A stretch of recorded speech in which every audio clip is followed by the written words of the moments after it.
Hello and welcome to Newsclick.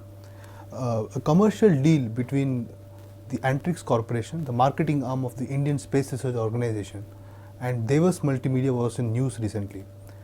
The deal was scrapped after the Hindu first reported irregularities in the deal, and the Department of Space had already recommended cancellation somewhere mid last year. The deal actually involved the design, building and launch of 2 commercial satellites by ISRO for Devas Multimedia and the lease of transponders and therefore S-band spectrum to Devas Multimedia to Devas Multimedia. We discussed the issue with Newsclick's own Prabir Purkayastha, who is an expert on telecom issues, who's been working in this sector for for the past 2 decades. Thank you. Prabir, tell us in brief, why was this deal cancelled at all, and what were the aspects of the deal that you think necessitated its annulment? I think this deal does show that Antrix as a space arm of the ISRO really does not have a clear commercial sense of what it is doing. If we leave out the issue of spectrum for the time being, just take the deal as lease of transponders, as Devas is pointing out, which all it was according to them, then let's take that itself as the issue. Here Devas was going to pay them something like $300 million over 12-year period, which works out at current market rates to about 1200 odd crores, for which upfront ISRO would have to spend something like 776 crores to launch the 2 satellites. If you take the net present value of the money that Devas was going to give them over a period of 12 years, it appears that at the end of the day Antrix would receive less money from Devas than 776 crores that it was going to pay upfront. So effectively, commercially, it did not seem to have much sense as far as the deal goes. The second part of it is the question of the spectrum, and of course spectrum is a big issue, because it was not only that this was just lease of transponders, it was also taking over 70 megahertz of the S-band spectrum, and that was proposed to be used for essentially broadband purposes, which would of course mean that the spectrum price was not just the transponder lease. We really have to also look at the spectrum price. When you first initially mentioned that just by simple commercial sense, the deal between Antrix and Devas would not have made would not have made sense. Then why did ISRO go about this deal in the first place? What do you think were the dynamics behind the deal at all? Well, let's put it this way. If there is a commercially bad deal, a deal which commercially makes no sense, and if it is struck with parties who have your ex-employees on those companies as in leading positions, one could always suspect that there is a sweetheart deal in this. Now, I'm not really going by whether this was a sweetheart deal, how was it a sweetheart deal. On the face of it, it's a deal which makes no commercial sense, and if it makes no commercial sense, there is no reason why Antrix or ISRO should have entered into it. The question to my mind is a bigger one. What is the mechanism by which we can regulate these activities? Because space has today a commercial arm. We have a commercial arm of, for instance, atomic energy. We could have a commercial arm of different government organizations which originally were set up only to provide public good. Once they enter into commercial deals, what is the basis on which these deals are? What is the charter? How they should look at it? I think that's one of the biggest failings of these kind of organizations.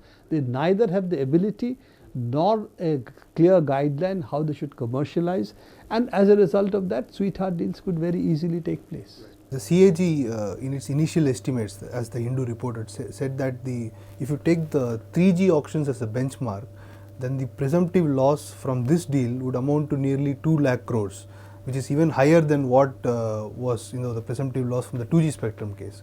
So could you please explain the dynamics behind this the spectrum?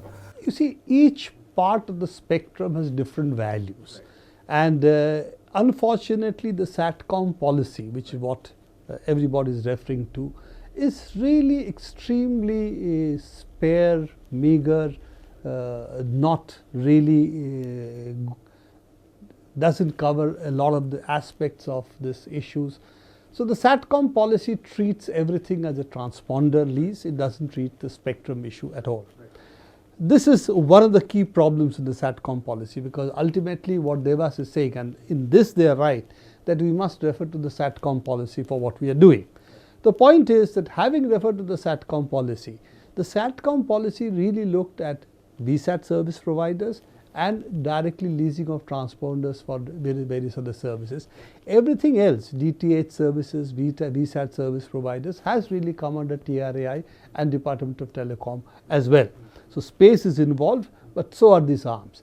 Unfortunately, in this particular deal, this part of the spectrum which space really was sitting on, which in fact has been asked a number of times by TRAI and DOT that this spectrum should be released for broadband purposes, space not only sat on this, but in this case also virtually sold it to sold it to Devas Multimedia. Now I think the important part of it is that while Devas Multimedia has raised the issue that other DTH service providers or DTH service providers are also getting spectrum, so why singling us out?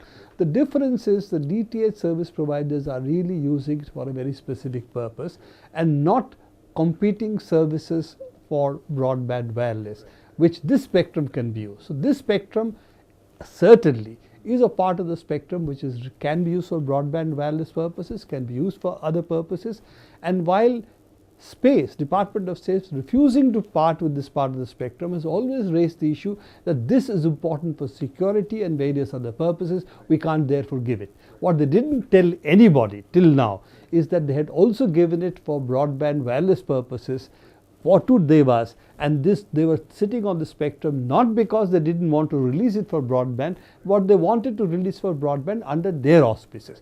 So there is really a direct conflict of interest or conflict of the what shall I say, the regulatory apparatus dealing with spectrum on this issue, that who effectively is in control of the spectrum.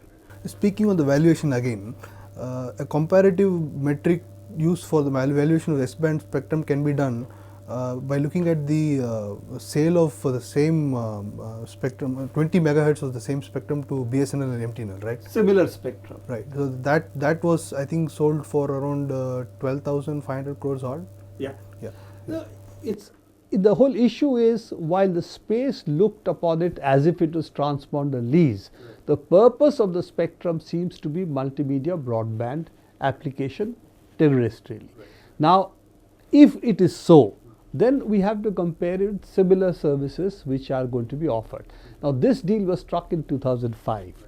Therefore, it's true that the spectrum price which we know in 2010 wasn't available then. But it really opens out the issue of how spectrum should be allocated, what should be the principle of giving spectrum to private parties.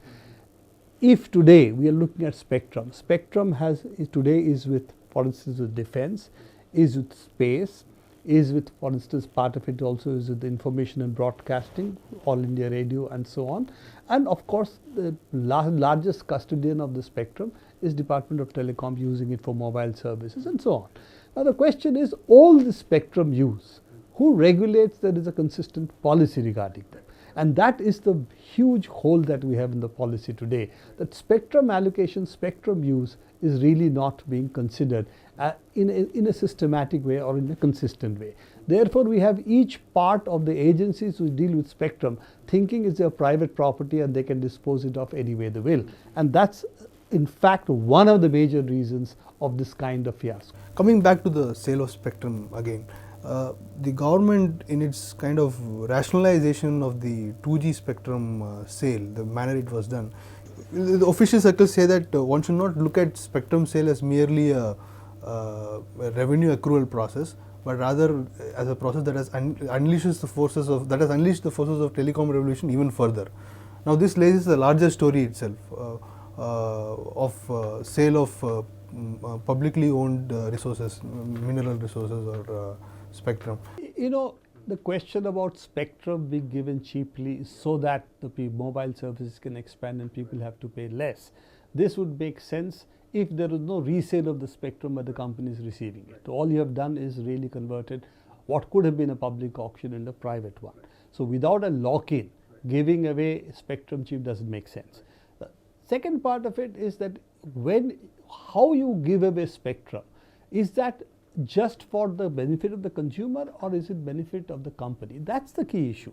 And this is across the board today. If you look at it, we have at least three very clear issues we have before us. One is the issue of spectrum, which is being given away at low cost to corporate entities. It's not that it is given away for public good, like say low priced rice. It's being really given away as a benefit to corporate entities who are selling it again. So this is one part of it. Second part of it, for instance, you take the gas pricing. Now Reliance at one point was negotiating with NTPC, in fact had a binding contract with NTPC to sell gas at it at $2.34 per million BTU. We have the government of India who then sets a price of $4.20 for the gas, which means a huge subsidy to a quote unquote subsidy to Reliance Industry. So this is a clear transfer of resources from the people who are the ultimate consumers to Reliance Mukesh Ambani's group. Third is today, of course, the huge issue of land. Now, whether it's army, whether it's railways, everybody is sitting on prime real estate in the country. Now, if they decide that this, what was given to it as a part of railway infrastructure, part of army's use, if this can be privatized or commercialized, then you can have huge windfalls. So, in fact, that's a third part of the scams that we are seeing now, Adarsh being an example of this. But there is another element to it, of course, which is mineral resources. They are also being given away to private entities in the same way. So what we are seeing really is primitive accumulation of capital on a grand scale. And this is what the neoliberal agenda of privatization, private development of infrastructure has really set the stage up for. We have a new set of capitalists, we have old capitalists coming together with the political class coming together, and a massive rip-off of national scarce resources for private aggrandizement. And I think that is the key issue today, which is really what is upsetting a whole lot of people.